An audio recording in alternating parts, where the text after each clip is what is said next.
పిల్లల భవిష్యత్తు పాడైపోతుంది. నేను ప్రాక్టీస్ చేయించాలి. ప్లీజ్ నాకు హెల్ప్ చేయి. ఆద్య, నీ తపన నాకు అర్థమవుతుంది. ఈ పరిస్థితుల్లో నువ్వు ప్రాక్టీస్ చేయించగలవా? మళ్ళీ కాలికి ఏమైనా ఇబ్బంది అయితే కొంచెం క్యూర్ అయ్యాక చేస్తే బెటర్ కదా. సరే, నువ్వు కంగారు పడకు. ఖచ్చితంగా మళ్ళీ ప్రాక్టీస్ చేయిద్దాం, కానీ దానికి ఒక దారి వెతుకుదాం. మరి ఎలా శ్రీను?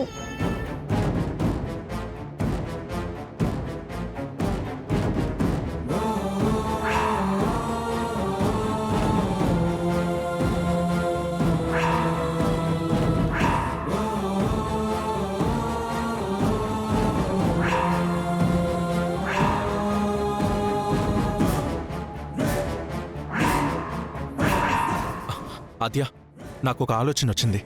ఏంటది? అత్తయ్యకి భరతనాట్యంలో చాలా అనుభవం ఉంది కదా, అత్తయ్య పిల్లలకి నేర్పిస్తే? అవును శ్రీను, నువ్వు చెప్పింది కరెక్టే. పెద్దమ్మ ఈ సమస్యకి పరిష్కారం.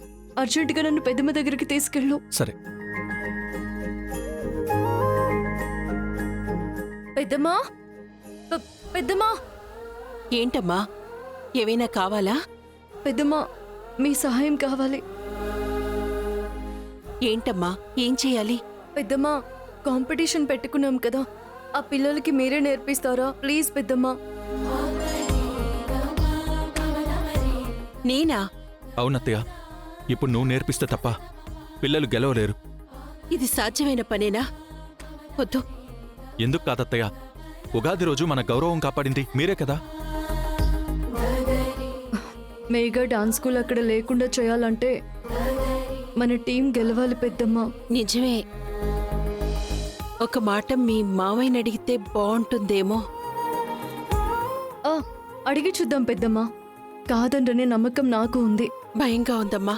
పెద్దమ్మా ప్లీజ్, ఈ ఒక్కసారి నువ్వు ముందుకు రాకపోతే మనమంతా వెనక్కి తగ్గిన వాళ్ళం అవుతాం. ప్లీజ్ అత్తయ్య, ప్లీజ్. రండి.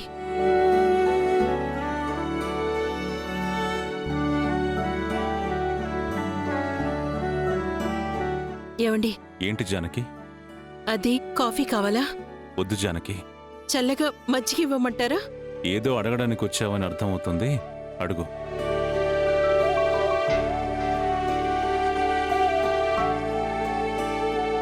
అది మన ఆర్చ ప్రారంభించిన నాట్యాలయం ఉంది కదా.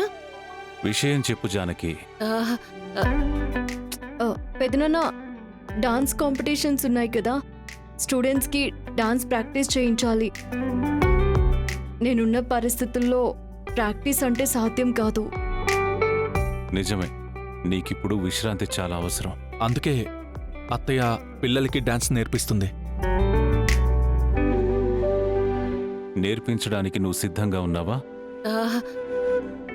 మీరు సరేనంటే. చాలా మంచి నిర్ణయం తీసుకున్నావు జానకి.